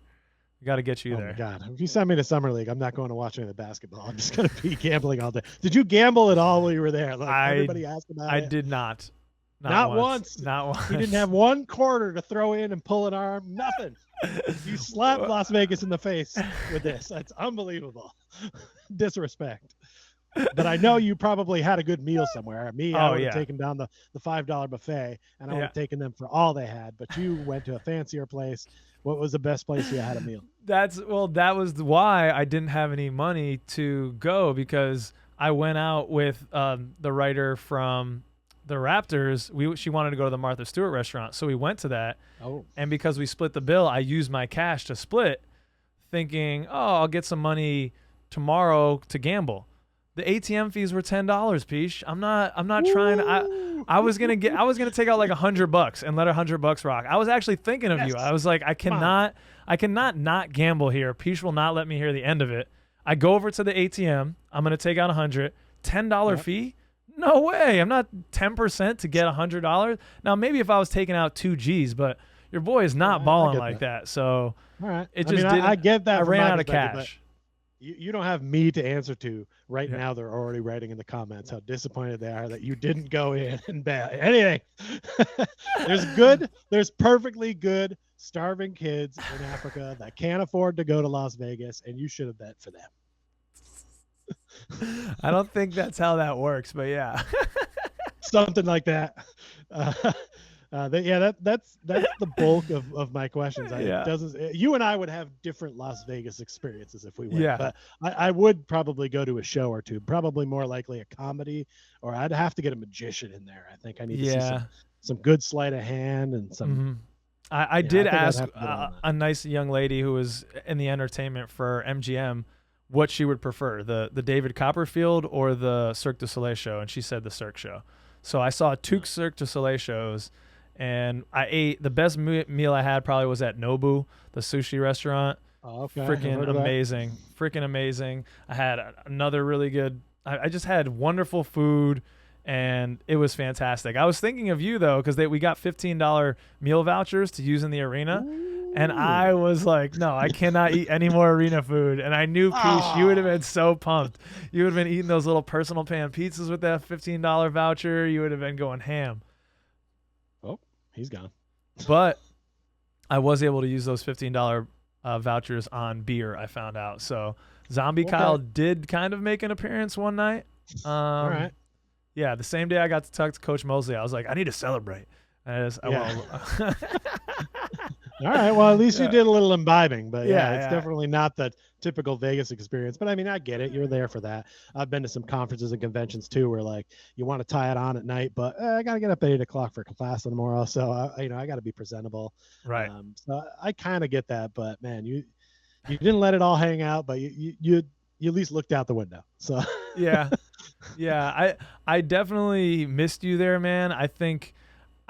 In the video vlog that I put at the beginning of this conversation, there would have been a lot more had I had a partner in crime there, but going solo, I'm kind of just, wandering around and taking in the sights by myself. You and I together, we create some chaos that needs to be captured on camera. Alone, it's kind of just like me kind of moving around. So that's another reason I need to get you out there, because I need my partner in crime out there in these environments so that we can truly have a Court Cousins experience. Fair enough. Yeah, I think if we had the mics and we're walking around, it's a little easier to take video of somebody doing something versus just random video. So I kind of get that. But I've gone on so many trips by myself, I kind of always prepare to do some of that stuff. But that's part of the experiences, man. Like we did Orlando together, and that was kind of a mix of what we would normally do instead of just all what you would do or all what I would do, which is just makes it a different experience. So yeah, I would think if you went again and we could do it upright, we could do more show stuff. It'd be fun. So potentially down the road. I mean, that's, unless you got anything else that I didn't ask about that you feel like needs, is there anything I didn't touch on that you feel like you got to share? That was a cool I heard Jerry West took like an hour and a half to talk to us and shared a lot about his personal journey and where he came from, which I had no idea. His, relationship with his parents and how that shaped him as a man. And it was moving. It was just completely, that was another time that I cried on this trip, to hear this man he's the logo. He's the freaking logo. And he's up there, he's logo man, opening up his soul and crying himself, talking about his relationship with his father. And you're just like, fuck, man, I can't, this is unbelievable. You would never hear it. I'm not sharing too much right now, because just out of respect for them, because it was a vulnerable space, and they didn't want people videotaping it or putting it out there or anything. So, but man, it was. I mean, you it don't was see that. earth-shattering. I'm sure in the brochure for this, you didn't see like No. Jerry West is going to make you cry. Yeah. I mean, it's not. This is not something you think is going to happen in your lifetime, let alone even as part of this class. So that's Right. definitely a cool moment that I'm glad you shared, because Yeah. that's not something I would have even thought to ask about. Like, which NBA legend made you cry on this trip? Yeah, and then the networking opportunities were really cool.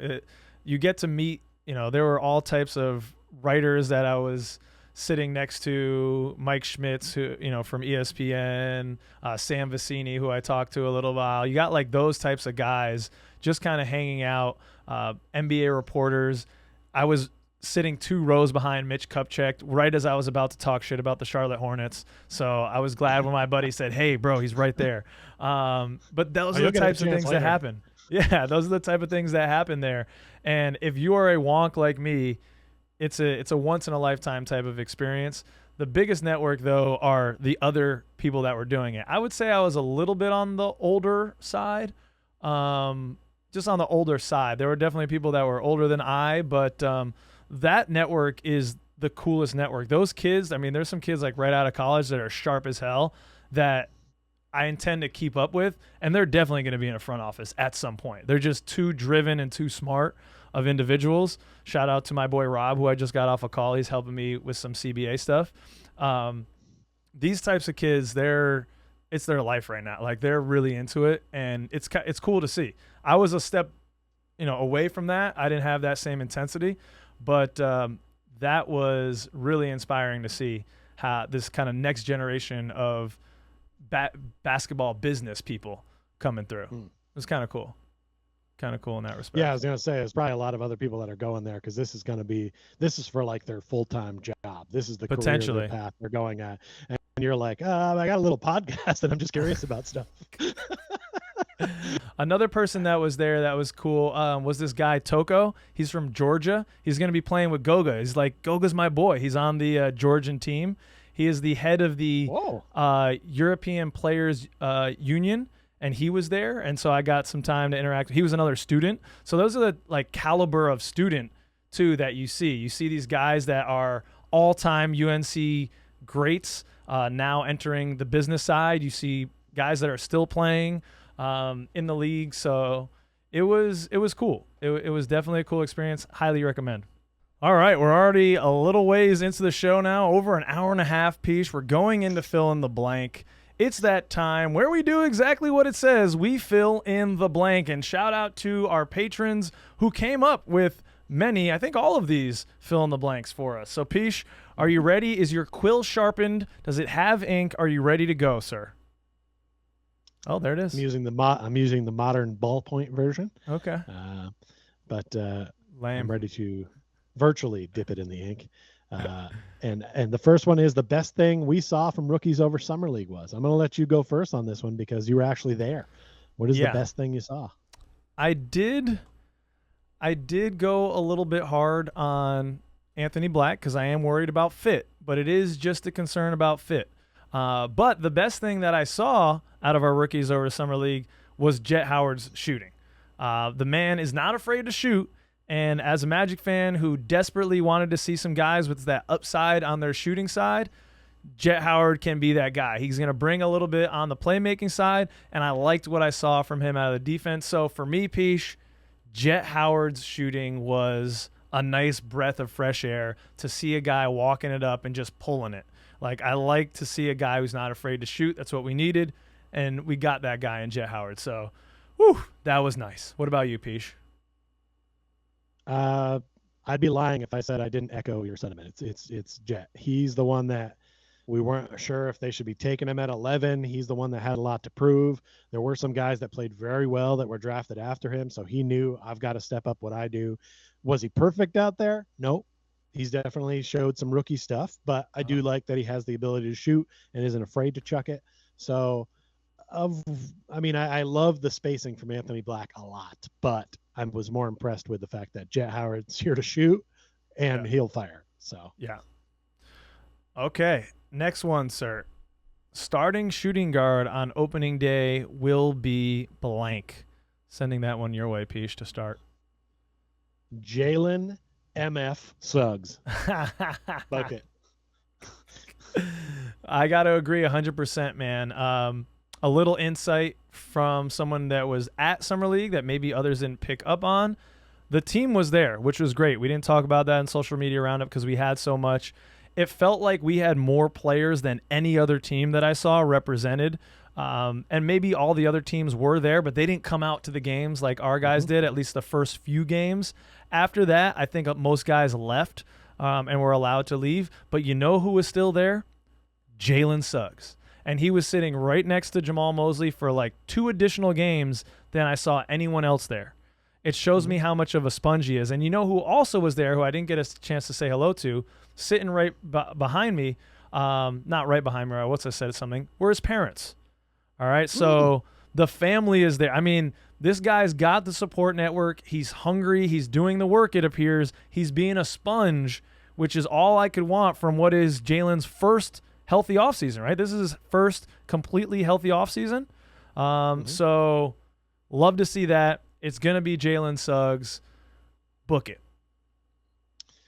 Couldn't agree more. I love what he's going to be able to bring to the team this year. I've heard a lot of things about him making yet another step, seeing him play in some of the pro-ams. I just think it's his spot definitely opening day, and it's his spot to lose at this point. He's going to show you something. He's ready. Now, Peesh, I just said book it, but devil's advocate. What has Gary Harris done exactly to lose the starting spot? Because, yes, Gary, he's a great defender. I think he's a little bit more of a positional defender. He plays passing lanes so well, whereas I see Jalen Suggs as more of that on-ball, tenacious guy. So they're both bringing elite defense in slightly different ways. And Gary Harris, you got to say, is a better shooter. Jalen brings a little bit more off the dribble, a little bit more creation, but maybe you want that with the second squad. Maybe you want a little bit more offensive upside in Jalen Suggs coming off the bench, because really on that starting unit around Paulo and Franz and Markel, you want a guy who is a knockdown three-point shooter. If we have a guy like that on the roster, his name's Gary Harris. So that's just a little bit of devil's advocate as to why maybe we still see Gary in the starting lineup, but definitely getting less minutes than Jalen Suggs. This guy, it's been edited out, but this guy a few minutes ago said, let's do fill in the blank first because this is already a long show. And then he comes with this devil's advocate take after we do a nice, quick, tight Jalen Suggs book it. Unbelievable. I can't, Peesh. I needed to say it just to get the nuance in there and also to make a good segment that I can clip onto YouTube. Let us know in the comments. What do you think? Starting guard. Starting shooting guard. Who's it going to be? Okay, this was an interesting question that I did not research like I thought I was going to be, so I'm going to be going completely off the top and asking you to go first while I gather my thoughts. A lot has been made about us getting Siakam. This is nonsense, folks. We hate this idea. We say poo-poo to you, okay? We don't want that. However, one of our patrons came up with an interesting question. If there were no salary cap and any player in the NBA was available, the one final piece we would add to this team would be blank. I'm going to fill in my blank by pointing back here at this man. That's Giannis Antetokounmpo. Not only do I already like him, I think he is a character that would mix in well with our guys. He would have the experience and the drive from winning a championship and wanting to win another one. He's a beast. He can play the 5 or a stretch 4. He kind of fits in a spot that we need. This guy's arguably one of the best players in the NBA. If we're just going ahead with those parameters, I want one of the best players in the NBA. It would be him or Jokic for me.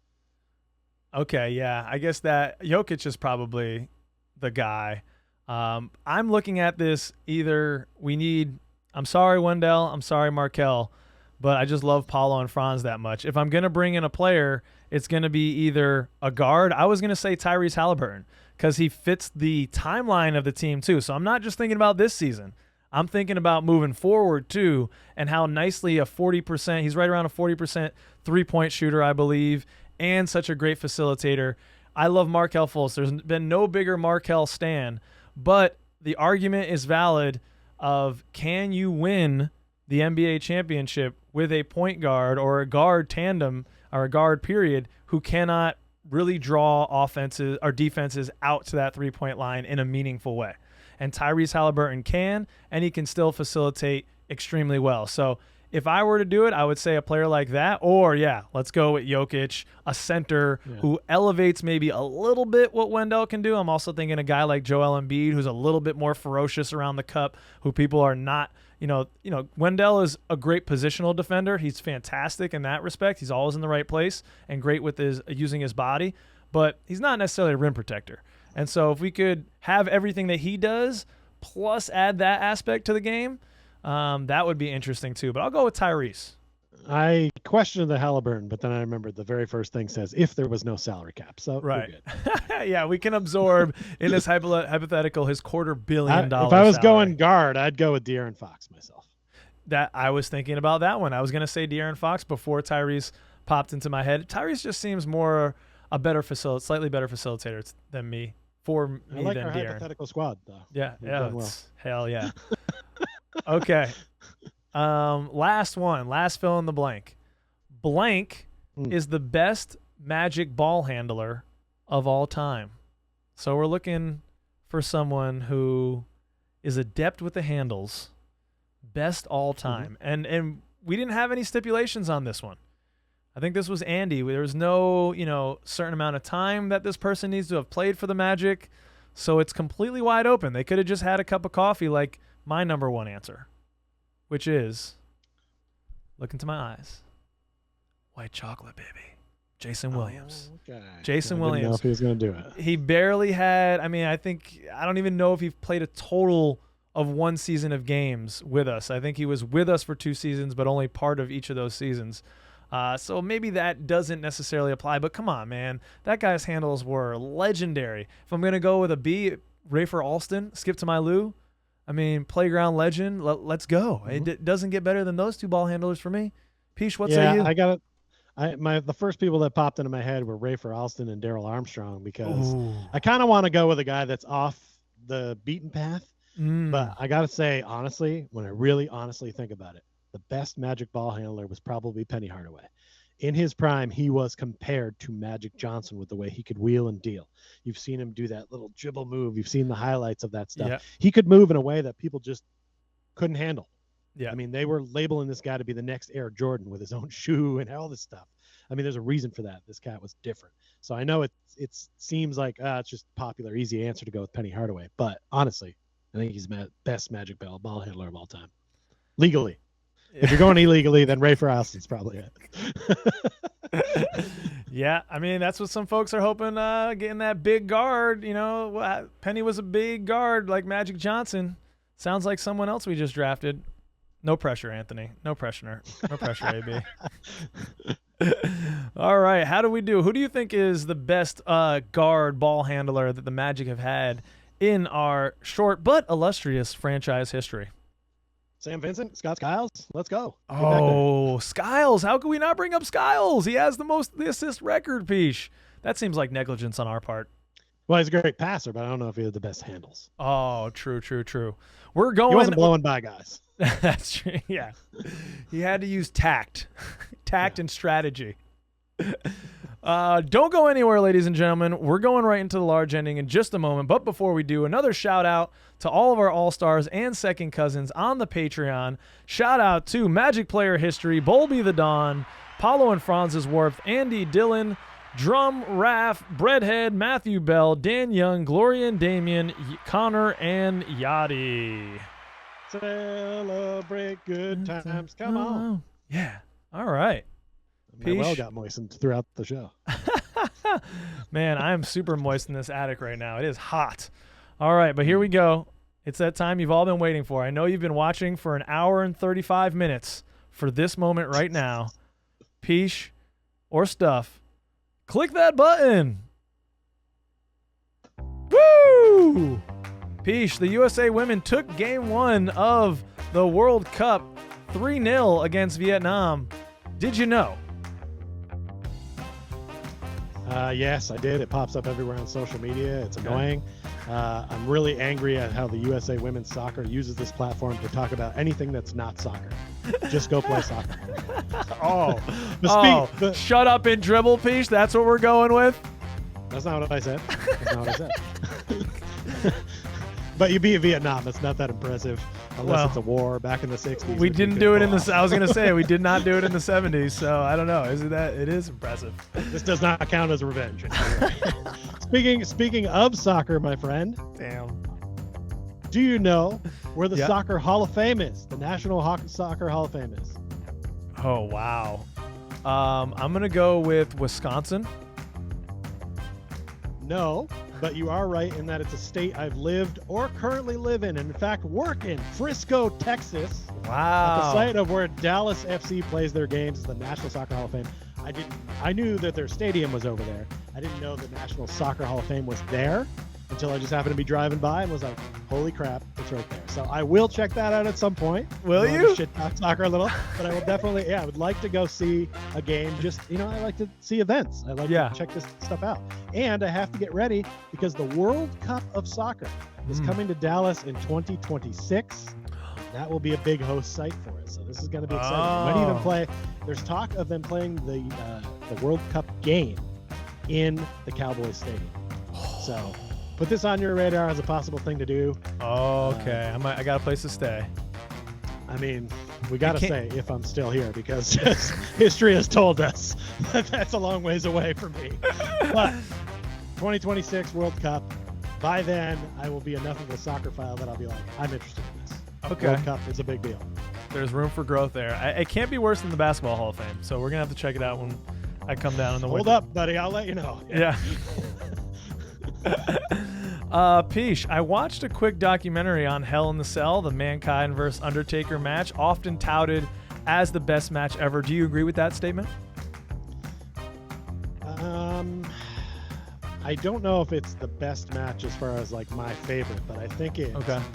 was an important match for wrestling because this was things being done that just never thought should be done. And honestly, Right. a lot of that stuff has not been done again Right. because it was too ridiculous. Too dangerous. And any chances they've done spots that are similar, you can tell it's way safer than Yeah. it was on that day when he's just thrown off a cell and down through it. If you haven't seen the highlights of this, Oh my I don't know God. how you've missed it because it's a legendary match. And the fact that he gets up from being thrown off through one single table to then go back up on top and then go through, Yes. which was not planned. No.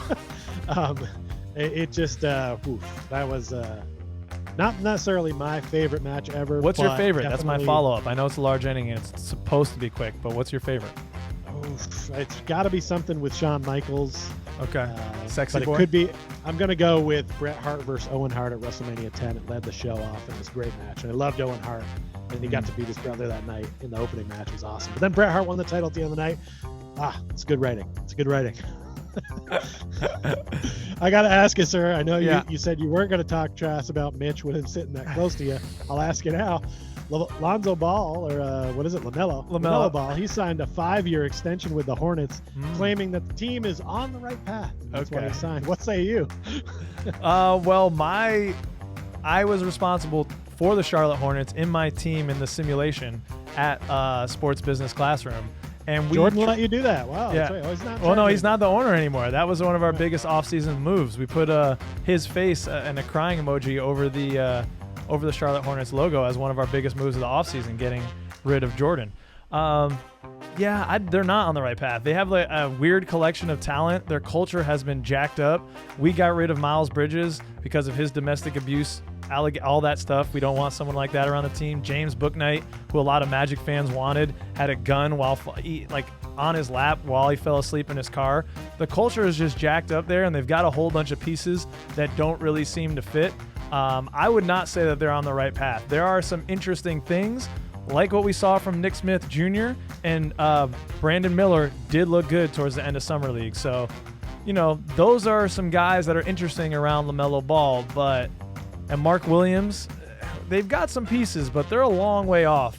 And to already have to pay LaMelo Ball that huge contract, their timeline is getting jacked up right now. So they're not going to be in a window to compete, I don't think. Feels like an attack to get on a man for, you don't sleep with your gun on your lap? I mean, what's the big deal here? Soft Northerners. It's legal. It's just doesn't seem like the smartest thing to do. I don't know. It's just odd for me. But what do I know? All right. We talked about Roker saying that the Commanders should be named the Washington Magic. Magic Johnson has said he's open to changing the name, which is why Roker was even making the comment in the first place. What should they be called, Pish? There was a lot of good names ideas when the Commanders came out. I felt that I heard some related to the Air Team, which I can't remember them all right now. But and then there's Red also Wolves. Red Wolves. I liked. I liked the Hogs, tying that back to their fans and their fan base. Mm-hmm. Something like that I think would work better. If you're going to go with something from the military, go with the Generals, or I don't know. The Generals reminds you of the Harlem Globetrotters foe, but like there's definitely a better way you could go than Commanders, so that Commies is your short-term name. I just feel like that was a swing and a miss, and the logo blows, so it's a complete miss. So it's a good time for a rebrand. It's tough to work with maroon and yellow because they're not good colors together. Yeah, maybe they'll change that up too. I doubt that. That should be the only thing that stays the same. To be honest. All right. A guy was recently tossed from a WNBA game for sleeping. Seemed like it was a bit of a prank, but he did pay for the seats. Shows up in a onesie with a pillow, sleep hat, the whole jam. Gets kicked out not only of this game, but apparently the NBA too had to come in and play Big Brother for little sis and say, well, you can't come watch our games either. Yeah. You got any thoughts about this sleeping here? I know you're a big nap guy. I'm a huge nap guy, so it is definitely counterintuitive for me to go this way. But this guy deserves everything that's coming. He was just trying to. He made a stupid joke, trying to insult the. It came off as an insult to the women's game. He even picked up the ball and shot it, which in any arena is going to get you tossed. So he definitely deserved to be tossed. The women's game has come a long way, man. It's getting more and more exciting. I'm going to try to go. It's in the summer too, so I'm going to try to get up to Mohegan Sun here in the next month or so and catch a game. That's something that Jerry West actually talked a lot about, is the women's game and elevating that. So I'm going to get in line behind Jerry West and try to elevate the women's game, because I think it's good for all of basketball, because WNBA fans can all... Oh, that's not a bad idea. It's not a bad idea. All they have to do is go 9 feet on that rim, and then I think the WNBA game gets a little more interesting. I've been thinking about going to a Dallas Wings game. In fact, there's one tonight. But ticket prices are a little pricey for this. So, you think it'd be easy to get people in because you watch a game on TV, and you'll see at least half the stands on full. Lower the ticket prices, WNBA. Who the heck do you think you are? I'm interested in going to check out a game, but I'm not paying $60 to sit in the upper level. Yeah. No, that's absurd. That's absurd. Yeah. And, that's why we're coming to you live over YouTube's for free. All you got to do is just click that little like and subscribe, people. Thanks so much for spending this time with us. It's been real. Until the next time, episode 50, Peach, the bicentennial. That seems like it's important and we should do something. Will we? Or will I be too lazy? You shall see. The Cole Anthony edition coming up. It's been real. Thanks so much for spending some time with us, everybody. We'll see you next time, Second Cousins. Peace. Thanks for coming.